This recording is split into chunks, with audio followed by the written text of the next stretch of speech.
So first time selfie இல்லாமல் இப்படி எடுக்கிறேன். ஸோ எப்படி தெரியும்லான்னு தெரியல. போன விலாக் வந்து 22 நிமிஷம் நினைக்கிறேன். ஸோ இந்த விலாகை 10 நிமிஷத்தில் முடிக்க ட்ரை பண்ணுறேன். Today we are gonna talk about my film diary. So எங்களுக்கு ஒரு சப்ஜெக்ட் இருந்தது, ஃபிலிம் அண்ட் வீடியோன்னு. அண்ட் தென் மோர்லி எனக்கு வந்து ஃபிலிம் மேக்கிங் பிடிக்கும், அந்த இது பிடிக்கும்னால ஸோ அதில் ஒன் ஆஃப் த அசைன்மெண்ட்ஸாக கொடுக்கப்பட்ட விஷயம் which I also like is film diary. நாங்கள் என்னென்ன படம் பார்க்குறோமோ அதை வந்து எழுதணும். என்னென்ன ஆஸ்பெக்ட் பிடிச்சுமோ வந்து இந்த படம் எனக்கு பிடிச்சிருக்கு, இது பண்ணாலும் பிடிச்சிருக்கு தாண்டி அதை கொஞ்சம் கிரிட்டிக்கலாக அனலைஸ் பண்ணி எது ஒர்க் அவுட் ஆகுது, எதனால இந்த விஷயங்கள் நடக்குதுன்ற விஷயம் இருக்குல்ல. இப்போ சும்மா ஒருத்தர் வந்து கேமராவை மூவ் பண்ணுறதுக்கும், ஐ மீன் சும்மா யாரும் மூவ் பண்ண மாட்டாங்க கேமராவை, if a person is very conscious about that. அந்த நுணுக்கங்கள், அந்த நுவான்சஸையும் உங்களால் எவ்வளோக்களோ புரிஞ்சிக்க முடியுது. ஸோ அதை பற்றின ஒரு இதுதான். ஆல்சோ எனக்கு இன்னொரு பிடிச்ச விஷயம் கேலிகிராஃபி. ஸோ நான் அது ரெண்டுத்தையும் கம்பைன் பண்ணியிருக்கேன். So my name is Dhanush. Number தெரியுதா? பிளர் போட்டு விட்டுருக்காங்க, எடிட் பண்ணக்கூடாதுன்னு இருக்கேன். பார்ப்போம். நாங்கள் பார்த்த ஃபஸ்ட்டு படம்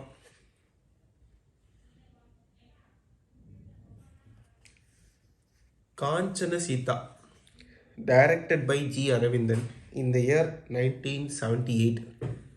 ஸோ இது ஒரு என்ன மாதிரி படம்னா, ராமாயணம் இருக்குல்ல.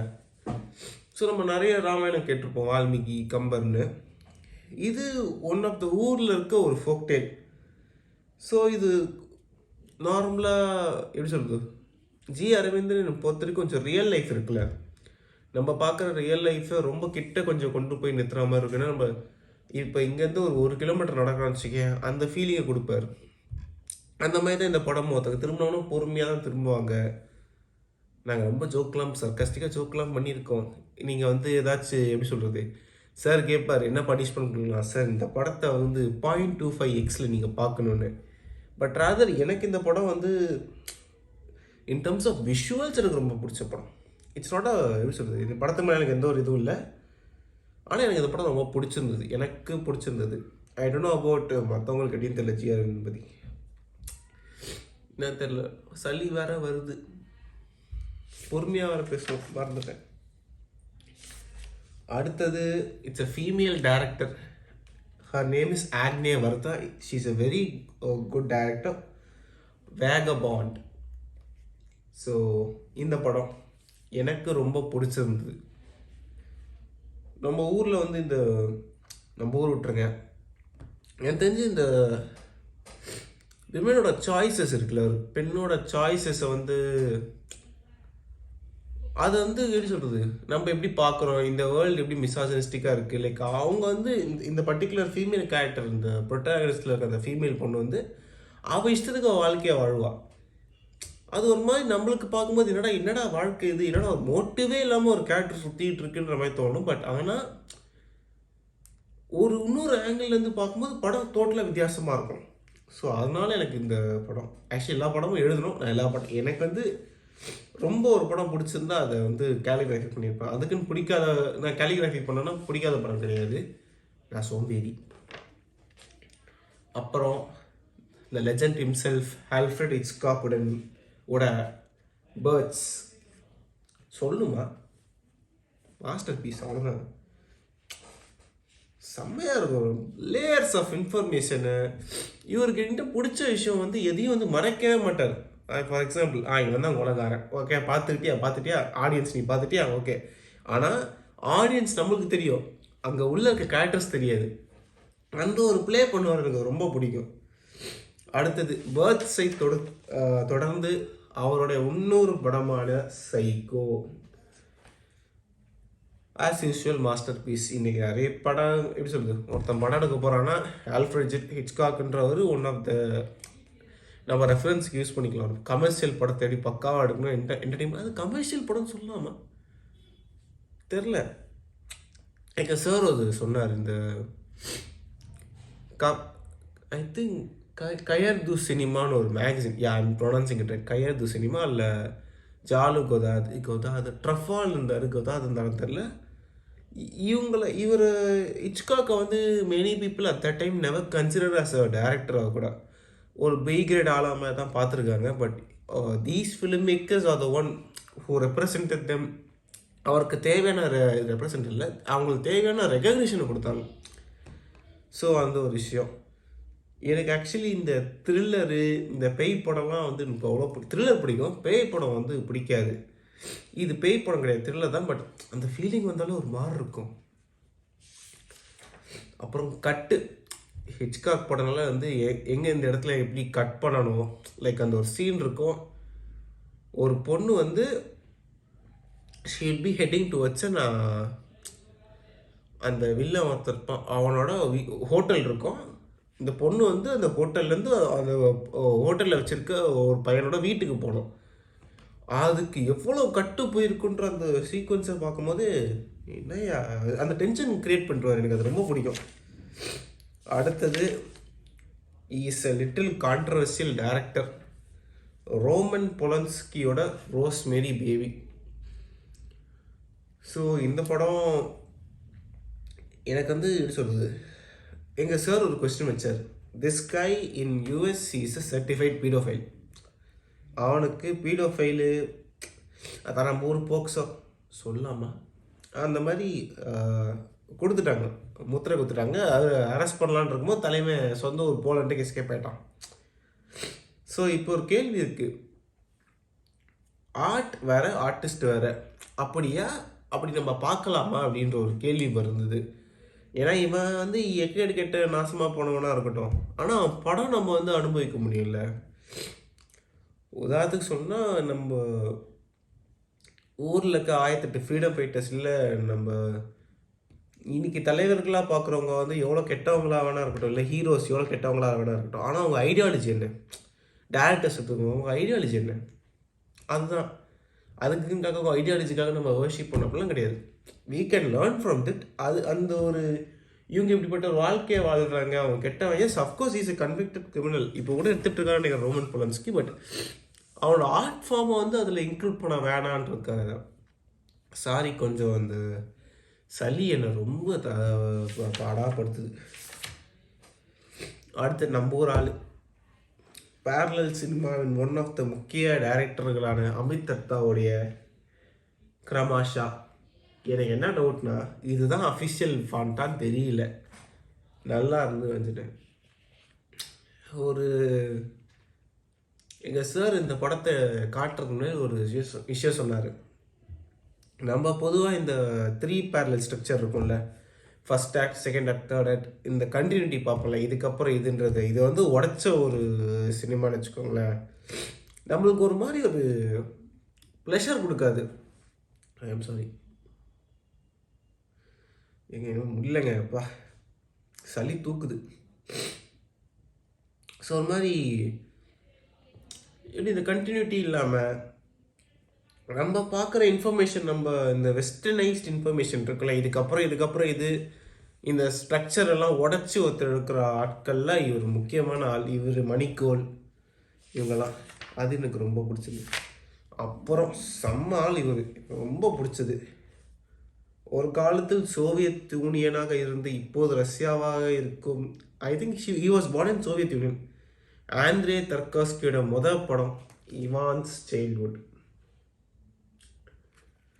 போர்ன்ற விஷயம் ஒரு குழந்தையோட வாழ்க்கையை எப்படி பாதிச்சிருக்கு, அதனால அவனுக்கு நடக்கக்கூடிய விஷயங்கள் இருக்குல்ல, அது சூப்பராக இருக்கும். அந்த பையனுக்கு வந்து எப்படி சில பல எமோஷன்ஸ் வேலை செய்யுது, அவன் எப்படி சில விஷயங்களை பார்க்குறான்னு பார்க்கும்போது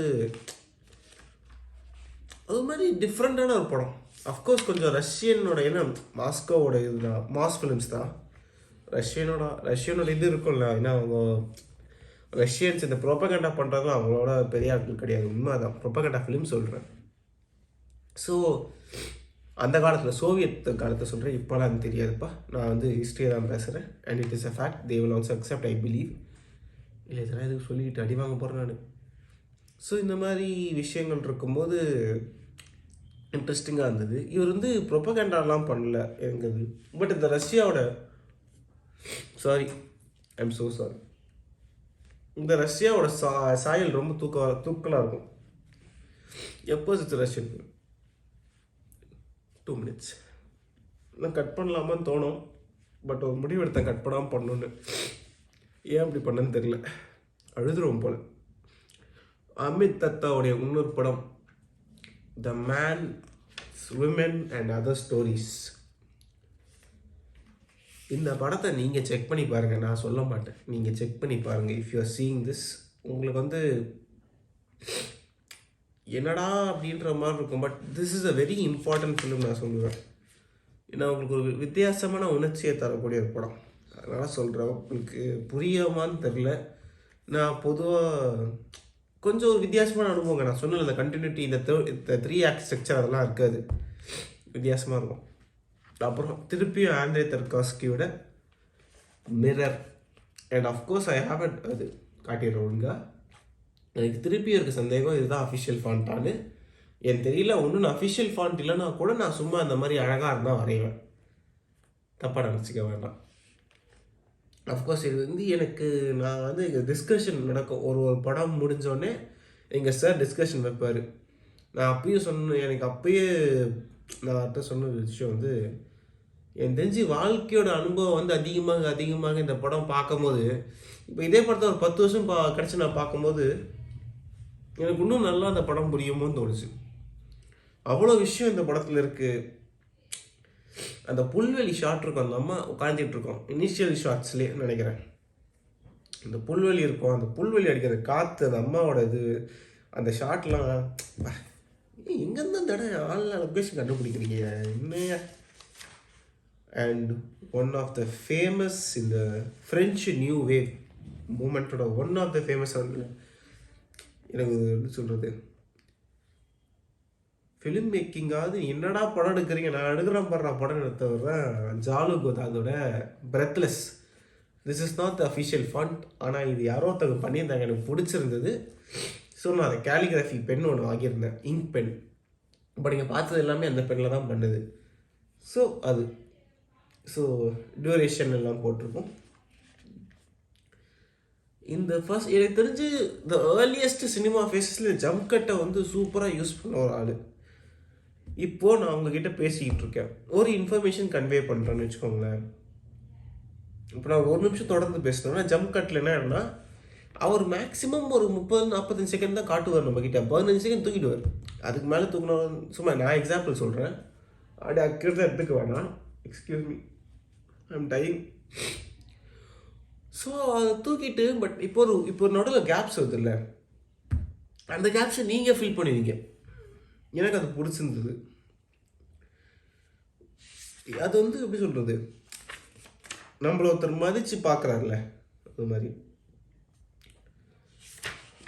இன்னொன்று, மலையாள சினிமா மேலே எனக்கு அதிகமான மரியாதை வந்ததுக்கான காரணம் இந்த ஒரு படம், இந்த ஒரு டைரக்டர் அடூர் கோபாலகிருஷ்ணனுடைய மதில்கள். இன்னொன்று, நான் பண்ண கேலிகிராஃபிலே இதான் ஒழுங்கான கேலிகிராஃபின்னு நினைக்கிறேன். அது எதுவுமே ஒழுங்காக பண்ணல, சூப்பராக வந்தது. Oh my God. ரெக்கார்ட் பண்ணும்போது தான் சளி வரும் எனக்கு. ரெக்கார்ட் பண்ணும்போது தான் என் உடம்பு எனக்கு ஏறும். இந்த படமும் நான் ஒன்றும் சொல்ல மாட்டேன், தயவு செஞ்சு எக்ஸ்பீரியன்ஸ் பண்ணுங்கள். அப்படியே போய் பாருங்க, சூப்பராக அந்த படம் பிடிக்கும். சத்தியமாக சொல்கிறேன், வேறு லெவல் படம். This is the best, I can assure you, this is the best மலையாள ஃபிலிம் இந்த என்டையர் மலையாள சினிமா இண்டஸ்ட்ரி. அவ்வளோதான் நான் சொல்லுவேன். இப்படி ஒரு படத்தையும் நீங்கள் பார்த்துருக்க மாட்டீங்க. ஒரே நிமிஷம், ஐயோ சாரி.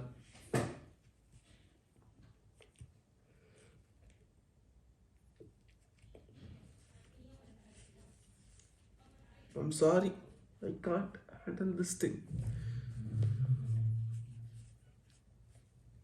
சளி இல்லைன்னு நினைக்கிறேன். சளி இருந்தால் அசிங்கமாக போயிடும். இப்போது நான் பண்ண மிகப்பெரிய தப்பு, இந்த படத்தை வந்து என்னால் புரிஞ்சிக்க முடியாதது. பட் டிஸ்கஷனாக தான் இந்த படமே புரிஞ்சுது.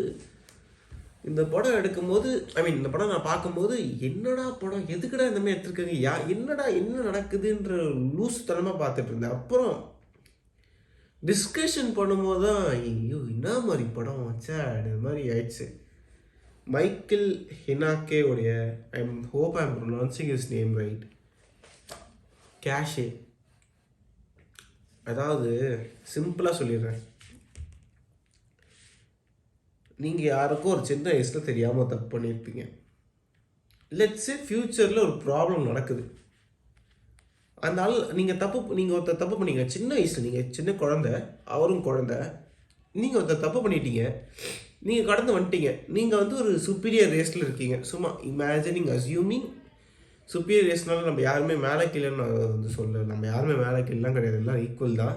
பட் இந்த எக்ஸாம்பிள் ஏன் தரேன்னா, ரேசிசம். நீங்கள் வந்து ஒரு யூரோப்பியன், அவன் ஒரு ஆஃப்ரிக்கன் வச்சுக்கோங்களேன், அதான் கதையை. நீங்கள் வந்து அவர் கெட்டது பண்ணிட்டீங்க, தெரியாமல் தான் பண்ணிட்டீங்க, சின்ன வயசு உங்களுக்கு தெரியாது. ஃப்யூச்சரில் உங்களுக்கு ஒரு பிரச்சனை நடக்குது, ஒரு கெட்டது நடக்குது. ஆனால் நீங்கள் ஃபஸ்ட்டு யார்த்தையுமா யோசிப்பீங்க, அவனை யோசிப்பீங்க. அவனால் தான் வந்திருக்கும், ஏன்னா நான் பண்ணலை. எந்த ஒரு எவிடன்ஸ் இல்லாமல், எந்த ஒரு விஷயம் இல்லாமல், தப்பு பண்ணாமல், ஏதோ ஒரு விஷயம் தப்பு நடக்கும்போது அவனை கை காட்டுறோம் பார்த்தியா, அந்த ஆஃப்ரிக்கனை கை காட்டுறோம், இல்லை இவங்க தான் பண்ணியிருப்பாங்கன்ற ஒரு விஷயம் போகுது இல்லை, அதை பற்றின ஒரு படம். எனக்கு வந்து இந்த பேசிக் கான்செப்ட் புரிஞ்சப்பறம் படம் ஒரு சீனும் வேறு லெவல் ஆடுற மாதிரி. கடைசி வரைக்கும் யார் வந்து எப்படி சொல்கிறது, யார் இந்த விஷயத்த பண்ணுறானே தெரியாது, ஆனால் அந்த அசம்ஷன்லேயே ஒருத்தரை கொண்டுருவோம் நம்ம. அந்த மாதிரி இன்னொரு படம் அமிர்தா படம் வந்து இது நான் கேலிகிராஃபி பண்ணல, my bad, scenes of a sketch புக்குன்னு, அதுவும் பாருங்கள், சூப்பர் படம். இது ஒரு சின்ன படம், சினிமாவின் ஒன் ஆஃப் த முக்கியமான ஆட்களான ஸ்டான் பிரகாஜோட மார்க்லைட் வேறு லெவலில் இருக்கும். அது என்ன கதைன்னு யாருக்குமே புரியாது, அதை பற்றி நிறைய யூடியூப் வீடியோ இருக்கும், அதை போய் பாருங்கள். பெட்டர் நீங்களாம் புரிஞ்சுக்கிறது. அப்புறம் ஸ்டெல்லாரும் பாருங்கள், ஸ்டான் பிரகாஜோட ஸ்டெல்லாரும் மார்க்லைட்லாம். அதுக்கப்புறம் நம்ம ஊர் ஆள், Bengali legend, Indian legend, Indian பயணியர். இன்றைக்கி வந்து சினிமாவில் இந்தியாவில் ஒரு பேர் எடுத்தோன்னே ஒரு பேர் இல்லாமல் பண்ண முடியாது. சத்ய சித்திரையோட சாருலதா. இது அவ்வளோ அக்யூரேட்டாக இல்லை, அவர் வரைஞ்ச போஸ்டர்லேருந்து கொஞ்சம் ரீஇமேஜின் பண்ணி ரீஇமேஜினில் டிங்கரிங் பண்ணியிருக்கேன். ஆகியன் இந்த பெண்ணனோட இந்த தனிமை, அவங்களுக்கான அந்த ஃபீலிங் இருக்கும்ல, அதை சூப்பராக சொன்ன ஒரு படம். நீங்கள் செக் பண்ணுங்கள். சாரி அப்போ நம்ம வந்து முடியல, இன்றைக்கி லாக் பண்ணியானும் பண்ணுறேன், ஏன்னா ப்ரொகாஸ்டினேட் பண்ணிகிட்டே இருக்கேன். ஷூட்டிங் வர ஆரம்பிக்கணும், 1008 வேலை இருக்குது பண்ணணும். அப்புறம் மைக்கேல் ஆஞ்சலோ ஆண்டோனியோட ஆமாம் கரெக்டாக ப்ரொனவுன்ஸ் பண்ணேன், ப்ளோ அப். எனக்கு ஸ்டார்டிங்கில் படம் போடும்போது என்ன பண்ணுறான்னு, அதுக்கப்புறம் பார்த்தா த்ரில்லர் மாதிரி ஆயிடுச்சு படம். செம்ம என்னடா அவன் பட் நீ ஒரு இமேஜ் இருக்கும், அதை பெருசாக ப்ளோ அப் பண்ணிகிட்டு இருப்பார். அதாவது ஒரு இமேஜ் இவ்வளோ பெருசுன்னு வச்சுக்கோங்க, அவ்வளோதான் இமேஜ், இவ்வளோதான் இமேஜ்னா அதை வந்து இவ்வளோ பெருசாக பார்த்துவார், பெருசாக்குவார் இமேஜை. அதை பார்த்தா யாரோ ஒருத்தர் இறந்து கிடக்கிற மாதிரி தெரியும். அதை இன்வெஸ்டிகேட் பண்ணுவார், அப்படி இப்படின்னு போய் அது ஒரு மாதிரி கதை எங்கேயோ போகும், ஆனால் சூப்பராக இருக்கும். எனக்கு வந்து சூப்பராக இருந்தது. நான் என்னைக்கு சொல்ல விரும்பல, நீங்கள் போய் பாருங்கள். அதையும் இதுவே நான் சொல்லிக்கூடாது. அதுக்கப்புறம் ப்ளோ அவுட்டும் போய் பாருங்கள். அது வந்து very famous actor Brian De பால்மாவோட படம், செம்ம படம். எனக்கு 2 படமே பிடிச்சிருந்தது ஆக்சுவலி. ப்ளோ அப்போ பார்த்தா ப்ளோ அவுட் எடுத்தாங்கன்னு நினைக்கிறேன். ப்ளோ அவுட்டுக்கு ஏன் நான் ப்ளோ டவுன் அப்பு டவுன்னு வேற என்ன. இதுக்கப்புறம் நாங்கள் வந்து எனக்கு அடுத்த இதுக்கு போகிறேன், சவுண்ட் டிசைன் அண்ட் எடிட்டிங்னு ஒரு கோர்ஸ் ஆரம்பிச்சது. அப்போது நான் கண்டினியூ பண்ணணும்னு ஆசைப்பட்டேன். அதில் அந்தாதுன்னு பார்த்தோம் சவுண்ட் டிசைனுக்கு. எனக்கு அந்த படம் சூப்பராக இருந்தது. அந்த படம் வந்து டிஜிட்டல் போஸ்டர்னால கேலிகிராஃபிக்கு நல்லா இருக்காது. ஆனால் இன்னொரு படம் சவுண்ட் டிசைன் படம், சவுண்டே இல்லாமல் ஒரு படம், கொஞ்சம் சொதப்பிட்டேன், தப்பாக நினச்சிக்கூடாது கேலிகிராஃபிலே. Sergei Eisenstein, Soviet film maker, one of the early pioneers of film maker. 1925 battleship Potemkin. அதுக்கு அந்த படம் பக்காவான ரஷ்யன் ப்ரோபகண்டா படம். இதை நான் மாறுதடி இதை நான் ரொம்ப கான்ஃபிடண்ட்டாக சொல்லுவேன். எனக்கு வந்து இது very close to my heart this film. Again a recommendation, Taste of Cherry, directed by Abbas Kiarostami. தயவு செஞ்சு இந்த டேரக்டரை வாழ்க்கை ஞாபகம் வச்சுக்கோங்க. அபாஸ் கிரோஸ்தாமி இல்லை டேஸ்ட் ஆஃப் செரின்ற படம் பேராச்சும் ஞாபகம் வச்சுக்கோங்க. தயவு செஞ்சு போய் பாருங்கள். இந்த படம் ரொம்ப ரொம்ப முக்கியம் உங்களுக்குலாம். ஐ மீன் இப்போ உங்களுக்கு ஃபிலிம்னு தாண்டி ஒரு நல்ல எக்ஸ்பீரியன்ஸ் தரக்கூடிய ஒரு படம். அது இந்த மாதிரி வித்தியாசமான ஒரு உணர்வை கொடுத்தது. அண்டு லார்ஜா செம்ம படம். லார்ஜா இன்னொரு படம் மேன் எஸ்கேப்ட், ராபர்ட் பிரசான்.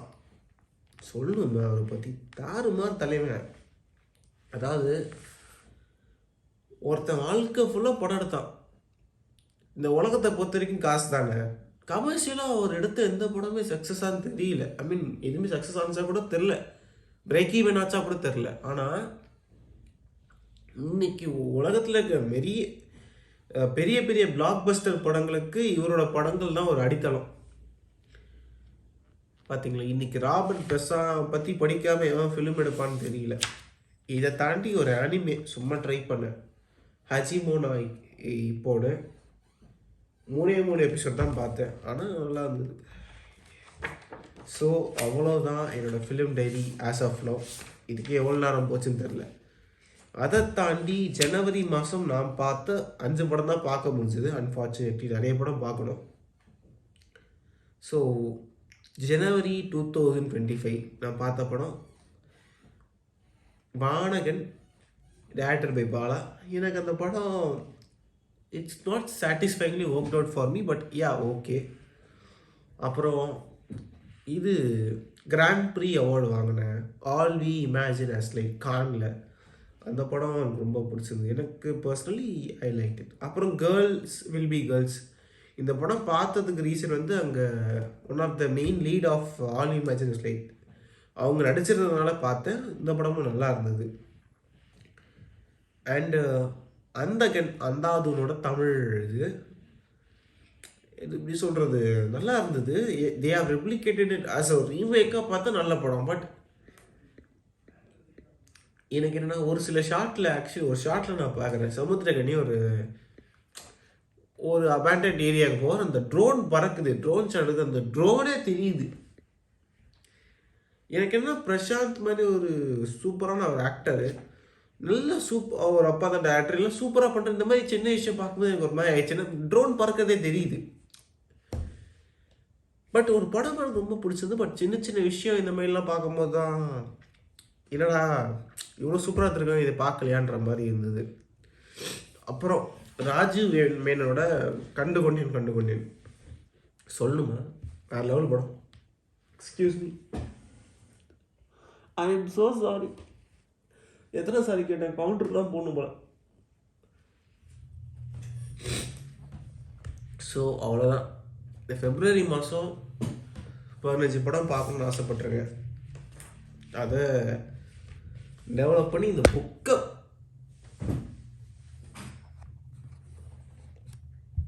கிம்பிள் செத்துட்டான். ஸோ யா, இந்த புக்கை முடிக்கணும்னு ஆசைப்பட்றேன். ஸோ நல்ல வேலை எண்டிங்கில் செத்துடா தம்பி. So as we set,